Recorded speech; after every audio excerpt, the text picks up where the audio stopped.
नमस्कार माझ्या सर्व प्रिय विद्यार्थी मित्र मैत्रिणींनो, मी सौ सुनीता रामभाऊ बारगजे। आज आपण इयत्ता 10वी विषय मराठीचा पाठ 11वा गोष्ट अरुणिमाची अभ्यासणार आहोत। तर पहा, आज आपण हा जो पाठ अभ्यासणार आहोत त्याच्यामध्ये तुम्हालाच काय पण आम्हाला सर्वांनाच ध्येय प्राप्तीमध्ये यशामध्ये महत्त्वाचा ठरणारा असा हा पाठ आज आपण पाहतोय। तर या पाठाच्या लेखिका आहेत सुप्रिया खोत। त्यांचा जन्म 1980 साली झालेला आहे। तर आज तुम्ही सर्वजण पहा 10वीला आहात, त्यामुळं तुमचं सर्वांचंच चांगल्या गुणांनी पास व्हावं असं तुमच्या पालकांना मलाही वाटतं। आणि पुढे भविष्यामध्ये तुमचं जे काही ध्येय असेल ते ध्येय तुम्ही प्राप्त करावं असं सगळ्यांनाच वाटत असतं। पण आता तुमचं ध्येय काय आहे की आपल्याला चांगले गुण मिळावे, चांगल्या मार्कांनी पास व्हावं आणि मग भविष्यामध्ये कुणाला डॉक्टर बनायचं असेल, कुणाला इंजिनियर बनायचं असेल, कुणाला आर्किटेक्चर बनायचं असेल, कुणाला IAS ऑफिसर बनायचं असेल। पण आता सध्या तुमचं वर्तमान स्थितीतलं ध्येय काय असेल तर 10वी मध्ये चांगले गुण मिळवणं। पण चांगले गुण मिळवणं ह्याच्यापेक्षाही चांगलं ज्ञान आपण मिळवलं पाहिजे। म्हणजे आपलं हे चांगलं ज्ञान मिळवणं हे ध्येय असलं पाहिजे। आपण समाजामध्ये पाहतो पहा, 10वी आणि 12वी मध्ये असणारे जे विद्यार्थी आहेत, यश अपयश हे नेहमी आपल्या जीवनामध्ये ह्या गोष्टी येतच असतात। पण 10वी आणि 12वी मध्ये असणारे जे विद्यार्थी आहेत, आपल्याला अपेक्षापेक्षा कमी गुण मिळाले म्हणून ते आत्महत्या करतात। पण 10वी 12वी मध्ये अपेक्षापेक्षा कमी गुण मिळाले म्हणजे सर्व काही संपतं का हो? नक्कीच नाही। काहीतरी शिल्लक राहत असेलच ना, काहीतरी पर्याय तर असतो की नाही। पण त्यामुळं आपल्याला आत्महत्याच करावी लागेल हा एकच पर्याय असतो का? मुळीच नाही। मग विद्यार्थी मित्र मैत्रिणींनो, तुम्ही नेहमी लक्षात ठेवा की मुळातच आत्महत्या करणं हे चुकीचं आहे। कारण देवाने आपल्याला एवढं छान आयुष्य दिलेलं आहे, ते आत्महत्या करून संपवण्यासाठी दिलेलं आहे का? नक्कीच नाही। तर समाजासाठी काहीतरी करण्यासाठी हे आयुष्य आपल्याला मिळालेलं आहे आणि त्याचा आपण उपयोग करून घेतला पाहिजे। काही लोक पहा असे असतात की त्यांच्याकडे काहीही नसतं, पण तरी सुद्धा हे लोक अति उच्च ध्येय गाठतातच ना। मग कमी गुण मिळाले किंवा आपण नापास झालो म्हणून समाजामधील लोक आपल्याला काय म्हणतील ही भीती मनामध्ये आपण बाळगतो आणि समाजामध्ये आपली नामुष्की होईल की काय हे विचार आपल्या मनामध्ये येत असतात। पण हे सगळं चुकीचं आहे, हे लक्षात ठेवा। कारण आपण गुणांना जास्त महत्त्व देतो म्हणून आपल्या मनामध्ये हे असे अनेक विचार येत असतात। पण जेव्हा आपण गुणांपेक्षा ज्ञानाला जास्त महत्त्व देऊ तेव्हा आत्महत्येची ही जी संख्या आहे ही कमी होण्यास नक्कीच मदत होईल आणि त्यामुळे आपल्या मनात असलेला जो न्यूनगंड आहे तो सुद्धा निघून जाईल। मग आपल्याला यश गाठण्यासाठी काहीतरी चांगलं मिळवण्यासाठी या गुणांपेक्षा आपण ज्ञान महत्त्वाचं मानलं पाहिजे।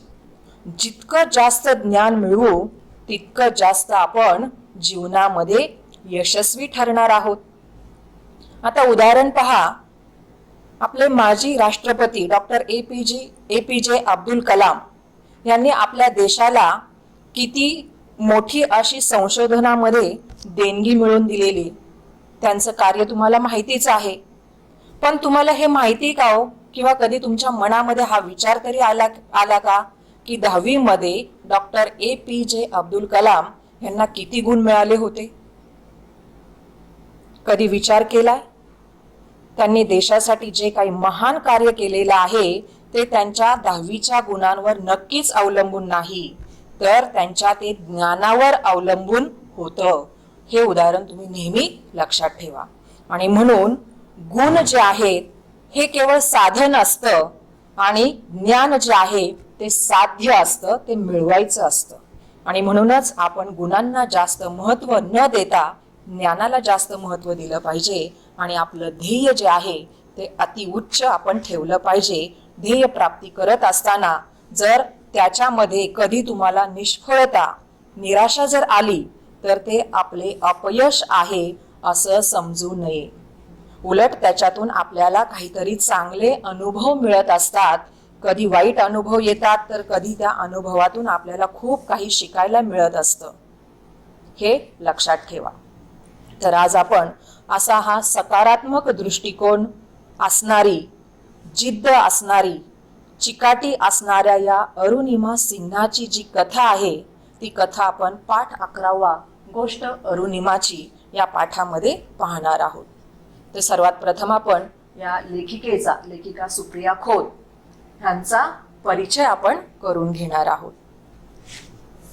गोष्ट अरुणिमाची या पाठाच्या लेखिका आहेत सुप्रिया खोत.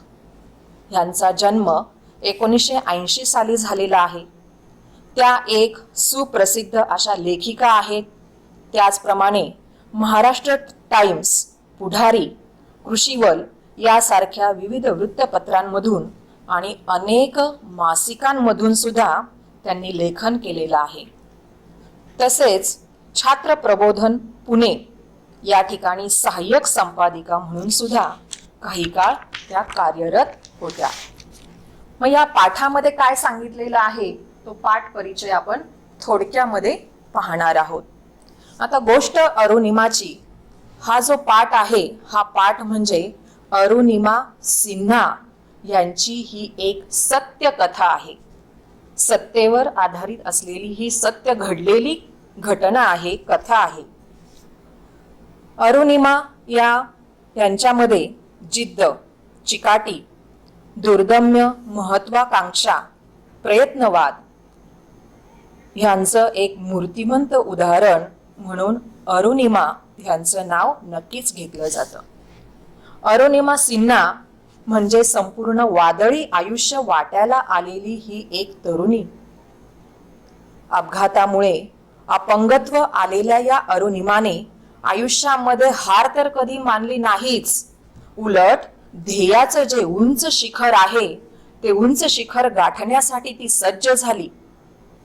एव्हरेस्ट गाठणे हे भल्या भल्याचे स्वप्न असतं, पण त्यासाठी सकारात्मक दृष्टीने विचार करायला हवा.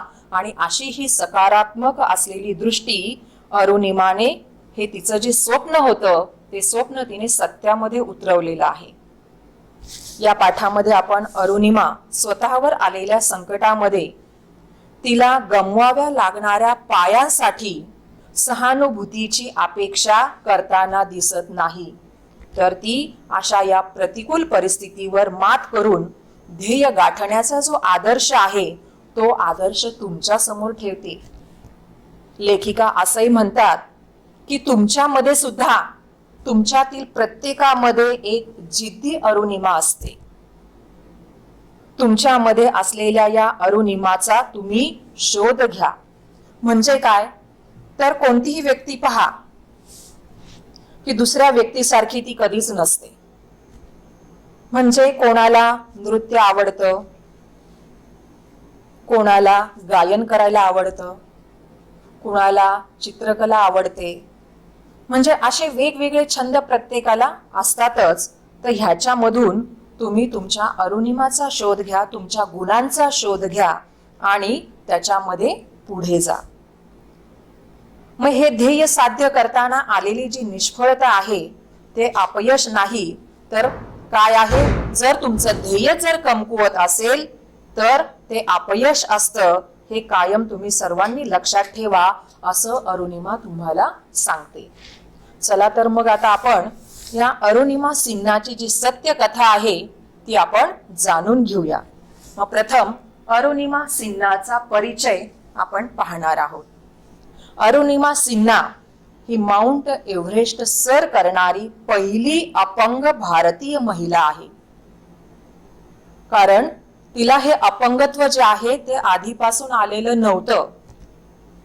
तिच्यावर जो काही प्रसंग ओढवला, जी काही घटना घडलेली आहे त्यामुळं तिला अपंगत्व आलं, पण तरी सुद्धा हार न मानणारी ही भारतीय पहिली अपंग महिला आणि तिने माउंट एव्हरेस्ट सर केलेला आहे.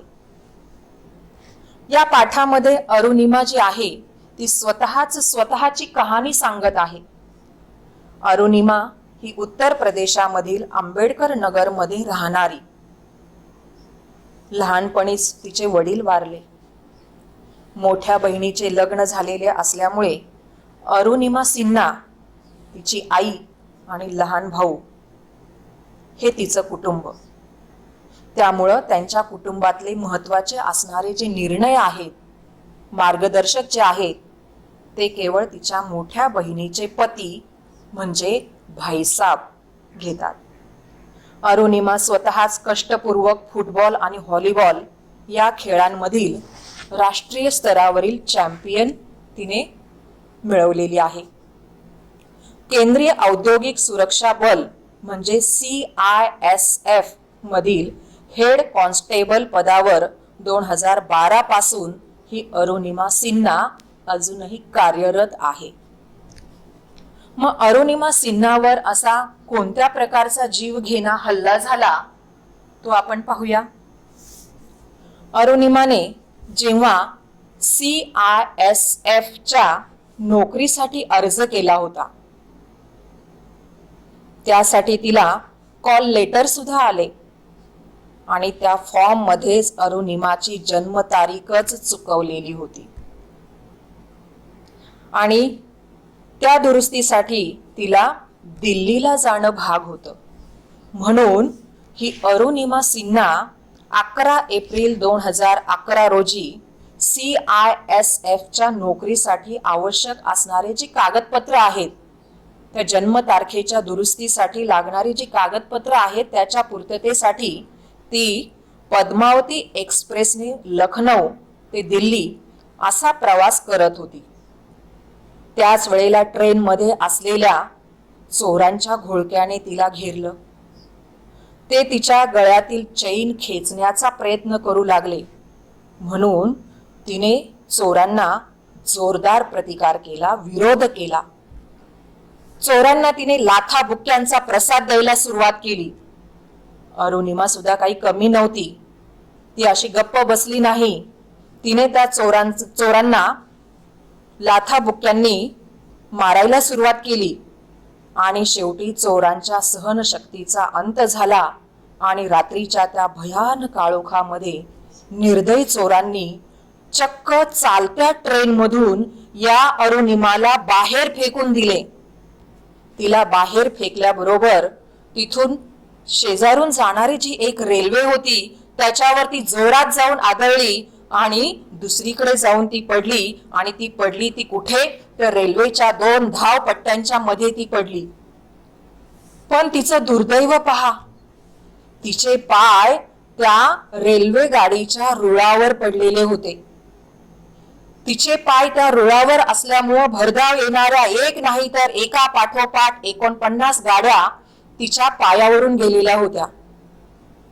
त्यामुळं एका पायाचा तर अक्षरशः गुडघ्यापासून खाली त्या हाडांचा चुराच झालेला होता आणि दुसऱ्या पायाची सुद्धा दुरवस्था झालेली होती.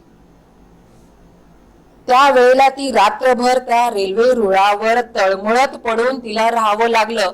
कारण अंधार पडलेला होता, वेळ रात्रीची होती. अशा वेळेला कोण मदतीला येणार.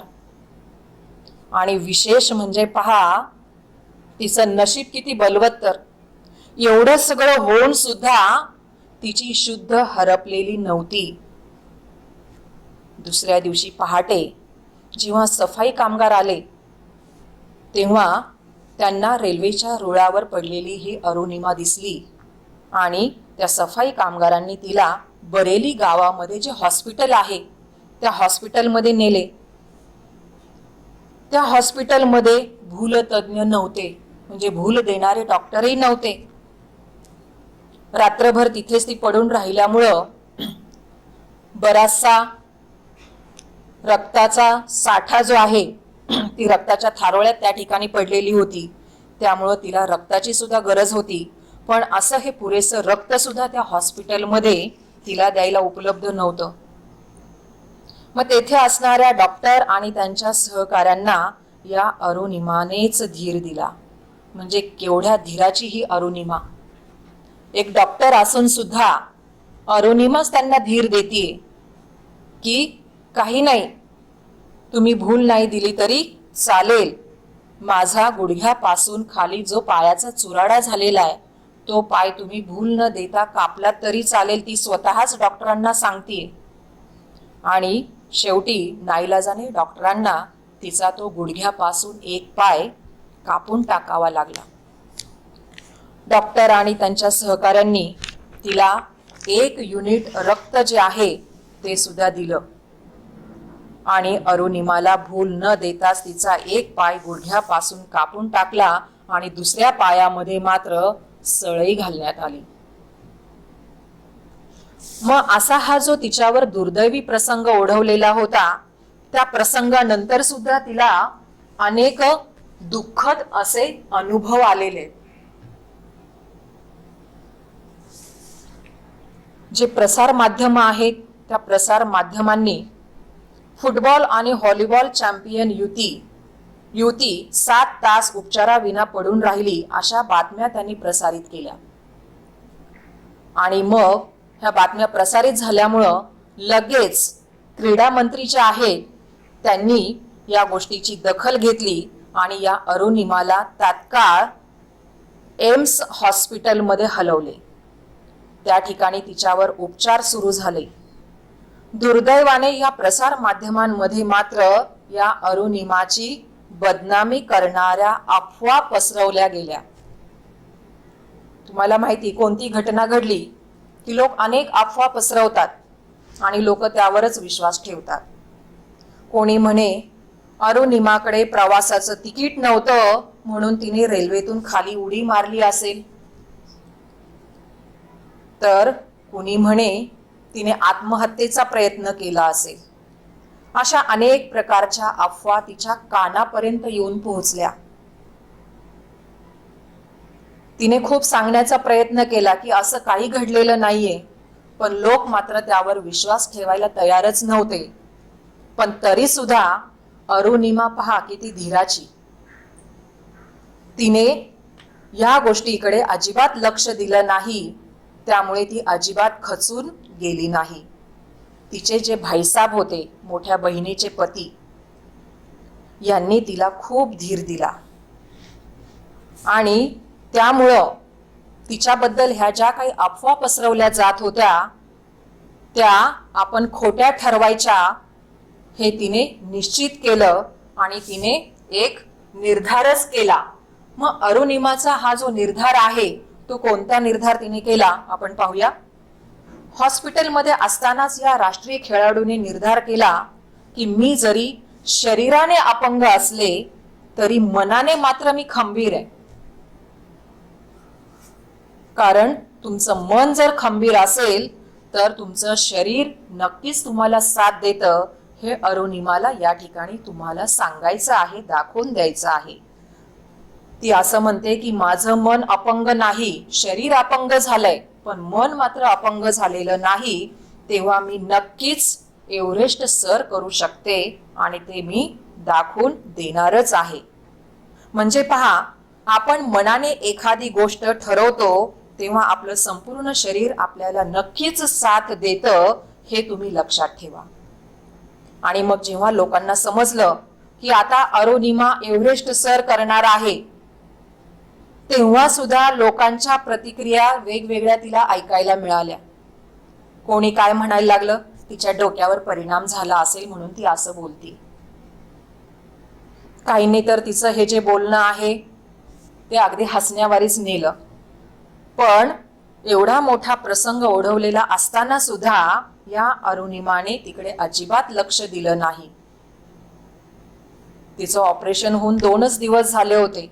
लगेच ती उभं राहायला लागली, कारण तिच्या मनाने पक्का निश्चय केलेला होता की आपण एव्हरेस्ट सर करून दाखवायचाच. आपल्याविषयी ज्या काही अफवा पसरवल्या जात आहेत त्या खोट्या करून दाखवायच्या. म्हणून ती मोठ्या धीराने उभी राहिली. एवढ्या प्रसंगामध्ये सुद्धा अरुणिमाचं जे कुटुंब आहे, तिचे जे भाईसाहेब आहेत, हे सर्वजण तिच्या बाजूने खंबीरपणे उभे राहिले आणि अशा परिस्थितीमध्ये सुद्धा ती 2च दिवसामध्ये उभी राहिली. मग अरुणिमाने कशा प्रकारे एव्हरेस्ट सर करण्यासाठी प्रयत्न केले ते अरुणिमाचे प्रयत्न आपण पाहणार आहोत. आता एव्हरेस्ट सर करणं ही काही साधी सोपी गोष्ट नाहीये. आपल्याला साधं 1 किलोमीटर चालायचं म्हटलं तर नको वाटतं. मग माझे पाय दुखतील, मला त्रास होईल वगैरे वगैरे अनेक आपण त्याच्यातून पळवाटा काढत असतो. पण इथे तर ती माउंट एव्हरेस्ट सर करणार होती आणि तेही एक पाय नसताना, गुडघ्यापासून एक पाय खाली कापलेला, दुसऱ्या पायामध्ये रॉड घातलेला. पहिला टप्पा होता गिर्यारोहण प्रशिक्षणाचा. त्यासाठी प्रशिक्षण घेणं गरजेचं होतं आणि म्हणून ही अरुणिमा तिच्या भाईसाहेबांना घेऊन थेट बचेंद्री पाल ह्यांच्याकडे गेली. आता बचेंद्री पाल ज्या आहेत त्या हे प्रशिक्षण देणाऱ्या प्रमुख होत्या. बचेंद्री पाल या एव्हरेस्ट शिखर सर करणाऱ्या पहिल्या महिला, यांना ती जाऊन भेटली. बचेंद्रीजी ह्या सुद्धा एकमेव अशा व्यक्ती होत्या की त्यांनी ह्या अरुणिमाची जी परिस्थिती आहे ती जाणून घेतली. तिचं जे ध्येय आहे त्या ध्येयाचा त्यांनी आदर केला, तिला प्रोत्साहन दिलं, तिला धीर दिला, मनोधैर्य तिचं वाढवलं. आणि मग अरुणिमाने नेहरू गिरिभ्रमण केंद्रामध्ये जवळजवळ 1.5 वर्ष खडतर प्रशिक्षण घेतलं. आणि हे प्रशिक्षण घेत असतानाही तिला खूप त्रास होत होता, पण तरी सुद्धा तिने प्रशिक्षण घ्यायचं काही थांबवलं नाही. कारण तिच्या मनाने ठरवलेलं होतं, तिने जे ध्येय ठरवलेलं होतं त्यावर ती ठाम होती आणि तसा ती प्रयत्न करत होती. प्रशिक्षण संपवल्यानंतर अरुणिमाची आता प्रत्यक्ष एव्हरेस्ट सर करण्याची जी चढाई आहे ती चढाई आता सुरू होणार होती. त्यावेळेला सुद्धा तिच्यावर काय काय प्रसंग ओढवला, तिला कोणकोणत्या गोष्टींना सामोरं जावं लागलं ते आपण अरुणिमाची एव्हरेस्ट चढाई ह्याच्यामध्ये पाहूया. शेर्पाच्या मदतीने 52 दिवसांची गिर्यारोहणाची सफर आता सुरू झाली. अनेक आव्हानांना तोंड देत ही अरुणिमा रोमांचकारी अशी चढाई त्या ठिकाणी करत होती. 4 बेस कॅम्प पूर्ण केल्यानंतर जवळजवळ 3500 फुटांवर ते शिखर होतं. ती इतर गिर्यारोहकांपेक्षा सतत पुढेच असायची. बघा, इतरांचे हात पाय अगदी व्यवस्थित होते, पण तरी सुद्धा ही अपंग असलेली अरुणिमा मात्र सगळ्यांच्या पुढेच असायची. जेव्हा 4था बेस कॅम्प आला तो म्हणजे शेवटचा टप्पा होता. या टप्प्यामध्ये जास्तीत जास्त गिर्यारोहकांचे मृत्यू होतात. अरुणिमाने मात्र प्रचंड धैर्याने हा जो 4था टप्पा आहे तो पार केला. कारण या टप्प्यामध्ये असताना अनेकांचे मृत्यू होतात हे तिने प्रत्यक्ष पाहिलेलं होतं. आणि तुम्हाला माहितीये, गिर्यारोहण करणं ही काही साधी सोपी गोष्ट नाहीये आणि त्यासाठी ऑक्सिजनचा पुरवठा असणारं जे नळकांड आहे ते बरोबर न्यावं लागतं. आणि जसं उंच जावे तशी हवा विरळ होत जाते हे तुम्हाला माहितीये.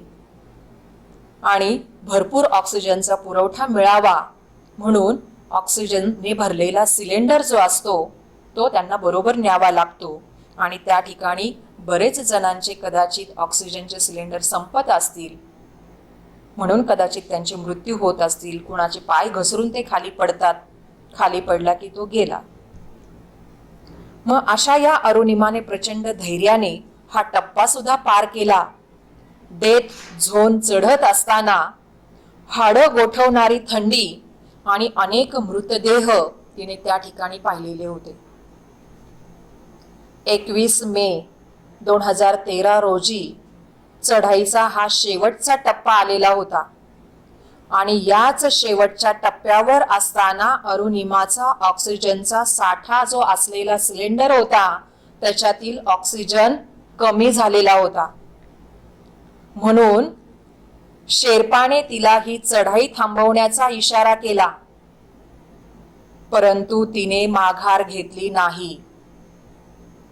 तिने जिद्दीने पुढे जाण्याचा निर्णय घेतला, कारण नाऊ ऑर नेव्हर म्हणजे आता नाही तर परत कधीच नाही हा विचार तिने केला आणि ती एव्हरेस्ट शिखरावर पोहोचली. शेर्पाने तिचं शूटिंग सुद्धा केलं. बघा, म्हणजे शरीराने अपंग आहोत म्हणून तेच मनामध्ये धरून आपण प्रयत्न थांबवायचे नाहीत, हे तिच्या या कथेतून, तिच्या या घटनेमधून आपल्याला लक्षात येते. एवढा मोठा प्रसंग तिच्यावर ओढवलेला असताना, पायाने ती अपंग असताना सुद्धा तिने आपलं ध्येय गाठलेलं होतं. परतीच्या प्रवासाला मात्र तिचा ऑक्सिजन सिलेंडर संपला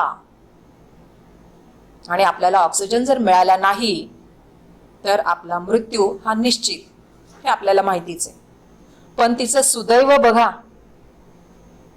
केवढं मोठं सुदैव होतं की नेमकं त्याच वेळेला त्या ठिकाणी एका ब्रिटिश गिर्यारोहकाने टाकून दिलेला ऑक्सिजन सिलेंडर जो होता, भरलेला ऑक्सिजन सिलेंडर तिला मिळाला.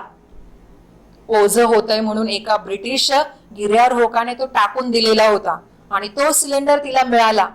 केवढं मोठं तिचं सुदैव, नशीब किती बलवत्तर बघा. आणि तिने परतीचा प्रवास शेवटी सुखरूपपणे पार पाडला. म्हणजे दोन्ही पायांनी अपंग असताना सुद्धा केवळ तिने आपल्यामध्ये असलेला जो आत्मविश्वास आहे तो आत्मविश्वास जागवला. आणि असा हा आत्मविश्वास जागवला की काय होतं हे तिने दाखवून दिलेलं आहे. म्हणजे नेतृत्व, गटबांधणी, पोलादी कणखरपणा, महत्वाकांक्षा हे सर्व गुण या अरुणिमाकडे होते. अपघातामुळे अपंगत्व आलेल्या या अरुणिमाने आयुष्यामध्ये कधी हार मानली नाहीच, तर उलट ध्येयाचं जे उंच शिखर आहे ते उंच शिखर म्हणजे अर्थातच माउंट एव्हरेस्ट शिखर तिने सर केले. म्हणजे सकारात्मक दृष्टीने जर आपण प्रयत्न केला तर खडतर प्रसंगामध्ये सुद्धा येणारे जी काही संकट आहेत त्या संकटांवर आपण जिद्दीने मात करू शकतो, हे तिने दाखवून दिलेलं आहे. मग शेवटी तुमच्यासाठी ही अरुणिमा कोणता संदेश देते ते आपण पाहूया. आपलं ध्येय साध्य करताना प्रयत्न निष्फळ ठरले म्हणजे अपयश नसतं, पण जेव्हा तुमचं ध्येय जर कमकुवत असेल तर मात्र त्याला अपयश म्हटलं जातं. मनाने खंबीर व्हा, आत्मविश्वास जागृत करा. आपलं ध्येय साध्य करण्यासाठी जिद्द ही खूप महत्वाची असते. त्यासाठी अपार कष्ट घेण्याची तयारी सुद्धा ठेवा. म्हणजे विद्यार्थी मित्र मैत्रिणींनो, तुम्ही नक्कीच अरुणिमाचा हा जो संदेश आहे हा संदेश लक्षात घेऊन तुमचं हे जे ध्येय आहे ते ध्येय गाठण्यासाठी प्रयत्न कराल याची मला खात्री आहे. आणि ही जी कथा आहे ही कथा छात्र प्रबोधन मार्च 2016 या अंकामध्ये लेखिका सुप्रिया खोत यांनी लिहिलेली आहे. धन्यवाद.